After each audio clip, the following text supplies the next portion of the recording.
Bem-vindo ao podcast A Bíblia Nossa de Cada Dia, onde mergulhamos nas Escrituras Sagradas, capítulo por capítulo, para encontrar sabedoria, orientação e inspiração para nossas vidas.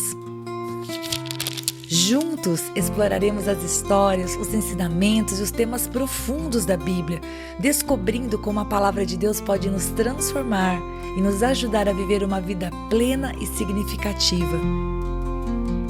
Prepare-se para uma jornada de fé, conhecimento e crescimento espiritual.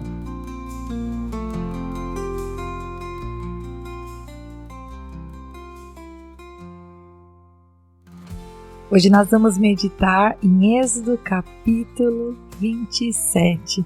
Nós estamos desde o capítulo 25, falando a respeito das medidas, a respeito das instruções que o Senhor deu para Moisés, a respeito do lugar de adoração que seria construído para que o povo pudesse ofertar ao Senhor, para que o povo pudesse trazer as suas ofertas, trazer a sua adoração e ter ali o sangue do animal, que cobrisse o pecado e que permitisse que eles se achegassem diante do Senhor.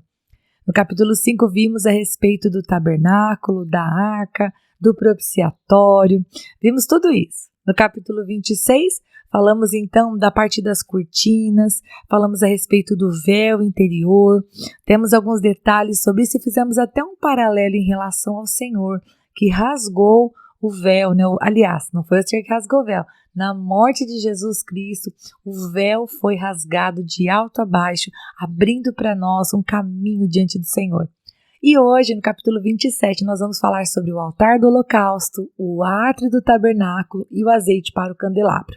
Bem, mais uma vez o que nós vimos nesse capítulo, que nem tem tantos versículos, não é um capítulo tão grande, é o Senhor dando instruções detalhadas para Moisés, para que esse lugar de adoração fosse feito com excelência e fosse feito também com precisão, não de qualquer maneira, não com qualquer material, mas com esmero. E do verso 1 até o verso 8, nós vemos o Senhor dando as instruções a respeito do altar do holocausto. Como diz o próprio nome, era o local onde seria entregue os sacrifícios ao Senhor. Eles seriam queimados nesse lugar, eles seriam queimados em adoração ao Senhor. E o verso 2 vai falar sobre os chifres do altar. Esses chifres, eles simbolizam poder, viu, queridos? Inclusive, as pessoas fugindo de alguma ameaça ou vingança, elas poderiam recorrer a esses chifres do altar para obter livramento. Você acredita? Considerando, vamos dizer assim, que elas estariam protegidas pelo poder divino. E se você quiser conferir isso, tem exemplo disso lá em 1 Reis 1, verso 50 e capítulo 2, verso 28. E esse local, esses chifres, né, eles eram também usados para amarrar os animais que seriam sacrificados. Uma menção a respeito dessa coisa das pontas do altar que eu falei, também está lá em Salmo 118, verso 27, que diz assim, o Senhor é Deus, Ele é a nossa luz, adornem a festa com ramos até as pontas do altar. Ou seja, todo local deveria estar adornado para festejar o Senhor. É isso que está querendo dizer o Salmo. Então, o altar do holocausto era esse lugar da entrega.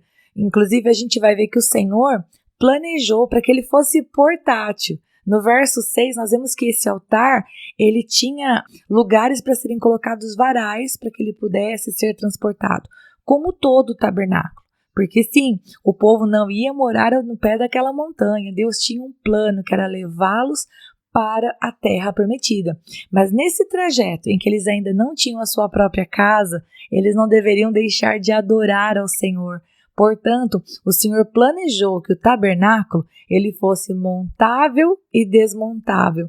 E em cada momento que o Senhor estabelecesse uma parada para eles, era lugar de montar o tabernáculo, o lugar da presença do Senhor e oferecer sacrifícios a Deus, sacrifícios agradáveis ao Senhor.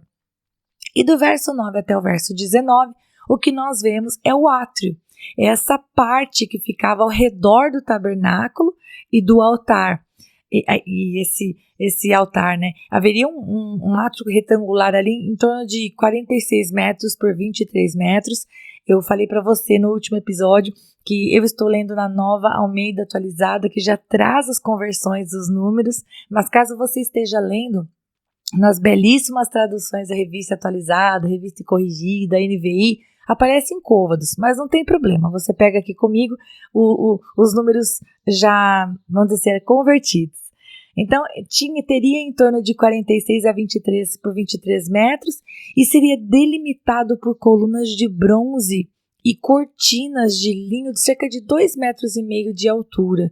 Então, essa parte externa, que seria feita de materiais como bronze e prata, e não ouro como anteriormente, seria um lugar muito bonito, um lugar ao redor, que vamos dizer assim, com essas cortinas, dariam beleza para esse lugar de adoração, para esse lugar de sacrifício, e também protegeriam, vamos falar dessa maneira, aqueles que estivessem dentro dos que estivessem fora, né? Isolariam, talvez seja a melhor palavra, e não protegeriam.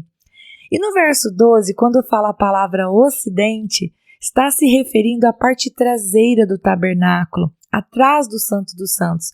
Nela é que deveriam ser colocadas as cortinas. E quando eu estava escrevendo sobre isso, eu pensei, poxa vida, Deus, o Senhor escolheu até mesmo o lugar das cortinas. O Senhor escolheu tudo. O Senhor escolheu o lado, o Senhor escolheu a posição. Quando eu estava lendo a respeito do candelabro e da mesa de pães, anteriormente, né, num outro capítulo, eu pensei sobre isso. Deus, o Senhor escolheu a posição dos móveis. E eu não sei você, vou até te contar uma coisa que pode parecer boba, mas todas as vezes que eu estou fazendo as coisas aqui em casa ou no ministério, eu converso com o Senhor e é muito interessante notar que sim, nós podemos falar com o Senhor sobre coisas pequenas ou grandes, porque muitas vezes eu disse para Deus, Pai, onde eu ponho tal coisa? Senhor, o que eu faço com tal coisa? Senhor, o que é melhor aqui?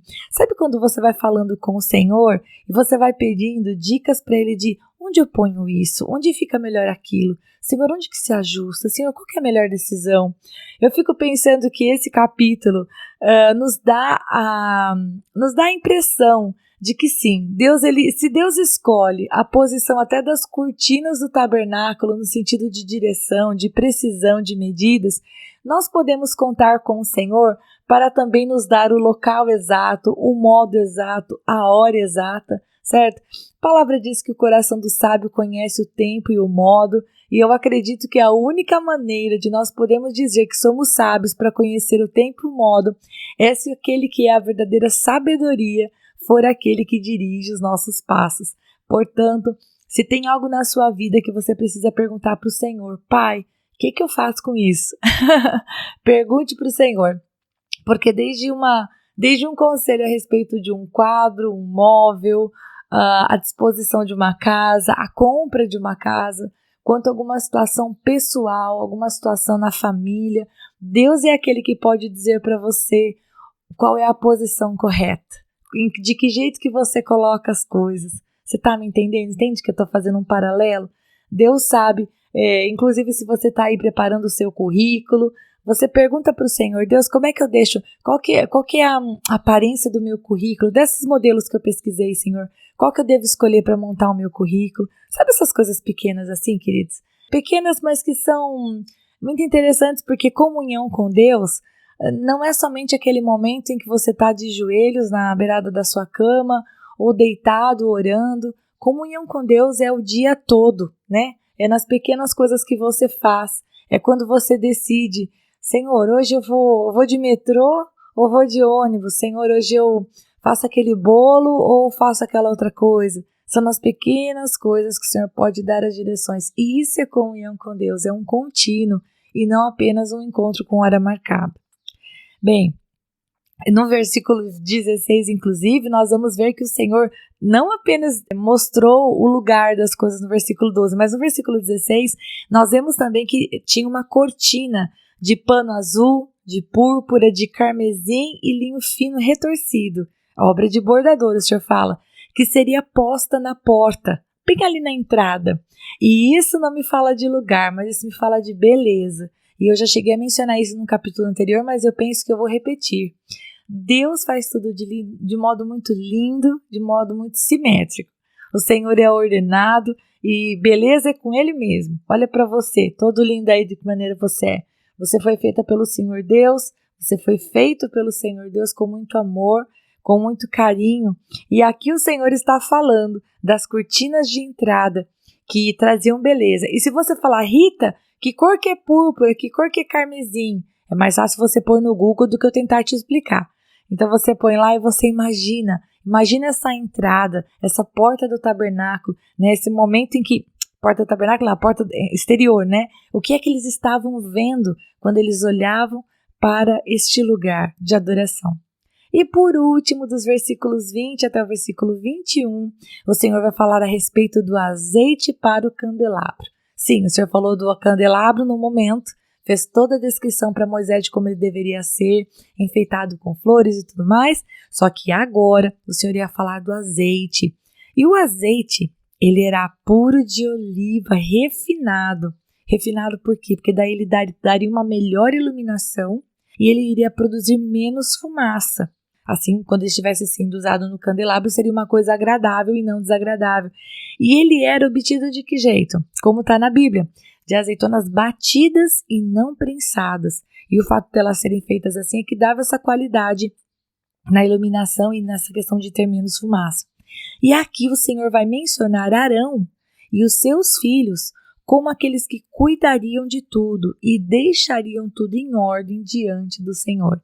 Então o capítulo finaliza com o Senhor falando que até mesmo o azeite que seria queimado para iluminar, ele seria um azeite específico, um azeite cuidado, um azeite escolhido com propósito, para não ter fumaça e para iluminar bem. E haveriam pessoas responsáveis para cuidar. Sim, porque embora aquela casa fosse a casa de Deus, embora fosse o lugar do Senhor, não era o Senhor quem ia cuidar. O Senhor ia levantar pessoas responsáveis e habilidosas para cuidar. Arão estava recebendo essa honra, assim como seus filhos. E essa geração deveria fazer isso de maneira perpétua diante do Senhor. Que honra nós podemos cuidar da casa do Senhor. Eu imagino, né? Arão recebendo a honra juntamente com os seus filhos. Não apenas de ter sido a pessoa que foi usada como boca de Deus diante de Faraó, não apenas como aquela pessoa que Moisés colocou no controle, ali para ficar com os filhos de Israel, caso tivesse alguma intercorrência enquanto ele estava fora recebendo as coisas de Deus, mas o Senhor estava dando para Arão uma honra e para os filhos dele também. E agora eles precisariam agir à altura para ocupar esse cargo, porque na verdade não é porque o Senhor os havia escolhido que eles poderiam agir de maneira irresponsável. Como nós temos visto até aqui, Deus escolhe, Deus separa, mas Deus também tem regras, Deus tem organização. Não é porque foram chamados para fazer algo que fariam de qualquer maneira. Bem, nós terminamos esse capítulo então, e eu já fui fazendo as aplicações enquanto eu fui falando sobre os versículos. Eu espero que ele tenha falado muito com você, porque sim, quando a gente somente lê correndo o capítulo, parece, mas que coisa mais enfadonha, cheia de detalhes. Mas quando a gente para meditar nos versículos, a gente vê que cada partezinha da Bíblia tem o propósito de nos ensinar algo de Deus para as nossas vidas. E eu espero que o Senhor tenha falado com você nesse episódio. Deus abençoe muito você e até o próximo episódio, se Deus quiser. Até lá!